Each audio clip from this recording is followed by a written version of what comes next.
Story with Binaca. सुनिए कहानी Binaca की जुबानी। पौराणिक कथा में आज आप सुनिए दीपावली की कहानियां। इतिहास में कभी कुछ महत्वपूर्ण घटनाएं हुई हैं, उन्हीं के उपलक्ष्य में आज त्योहार मनाए जाते हैं। इसी तरह दीपावली जो प्रकाश का त्योहार है, उसके पीछे भी बहुत सारी कहानियां हैं। उनमें से एक कहानी है नरकासुर की। मान्यता है कि नरकासुर नाम का एक दुष्ट व्यक्ति सभी को परेशान किया करता था।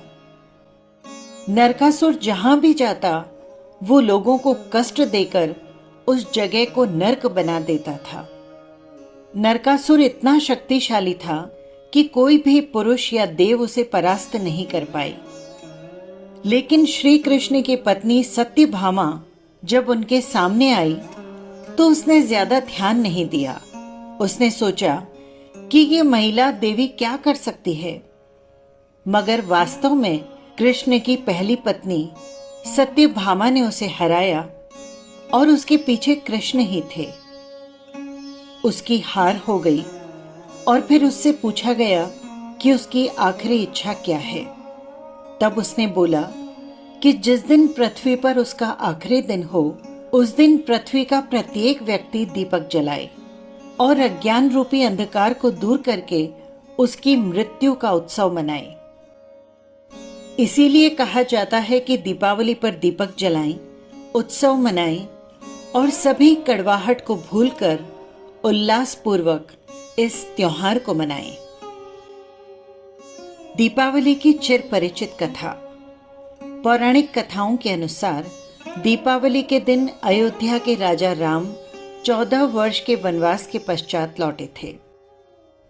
अयोध्या वासियों का हृदय अपने परम प्रिय राजा के आगमन से हर्षित हो उठा। श्री राम के स्वागत में अयोध्या वासियों ने घी के दीपक जलाए। कार्तिक मास की सघन काली अमावस्या की वो रात्रि दीपों की रोशनी से जगमगा उठी। तब से लेकर आज तक भारत के लोग प्रतिवर्ष ये प्रकाश पर्व हर्ष और उल्लास से मनाते हैं। भारतीयों का विश्वास है कि सत्य की सदा जीत होती है और असत्य की हार। एक और कथा के अनुसार इसी दिन समुद्र मंथन के दौरान मां लक्ष्मी का अवतरण हुआ। माता लक्ष्मी को धन और समृद्धि की देवी माना जाता है। इसीलिए हर घर में दीप जलाने के साथ हम माता लक्ष्मी की पूजा करते हैं। प्रतिवर्ष दीपावली के दिन जैन धर्म में दीप मालिका सजाकर भगवान महावीर का निर्वाणोत्सव मनाया जाता है। कार्तिक अमावस्या के दिन भगवान महावीर स्वामी को मोक्ष की प्राप्ति हुई थी। उनका जीवन सत्य, अहिंसा और मानवता का संदेश देता है। उनके घर परिवार में ऐश्वर्य संपदा की कोई कमी नहीं थी। एक राजा के परिवार में पैदा होते हुए भी उन्होंने ऐश्वर्य और धन संपदा का उपयोग नहीं किया।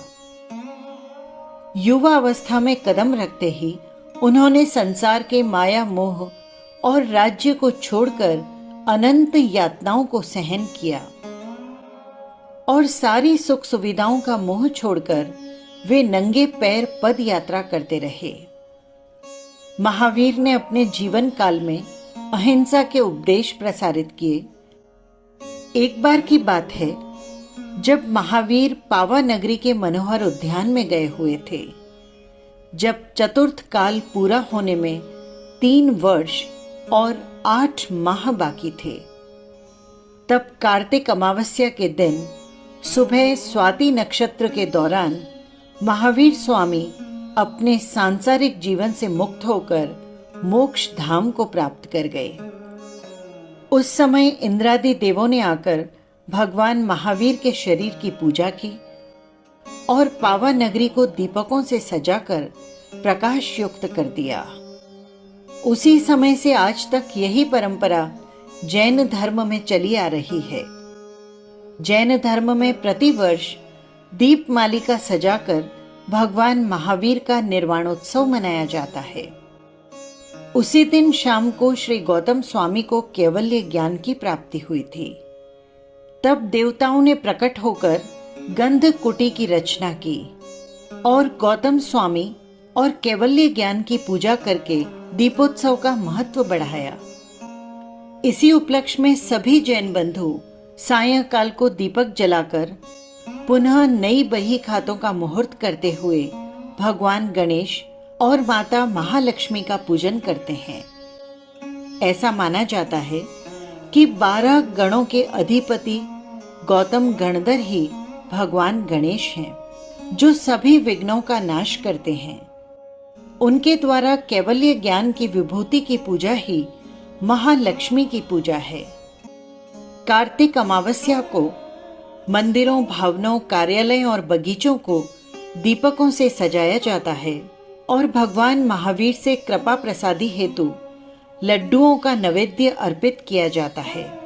इसे निर्वाण लाडू या निर्वाण महोत्सव भी कहा जाता है। ये थी दीपावली की कुछ पौराणिक कथाएं। आप सभी की दीपावली शुभ हो, मंगलमय हो। तहे दिल से बहुत सारी शुभकामनाएं। फिर मिलेंगे किसी नई कथा या कहानी के साथ। नमस्कार।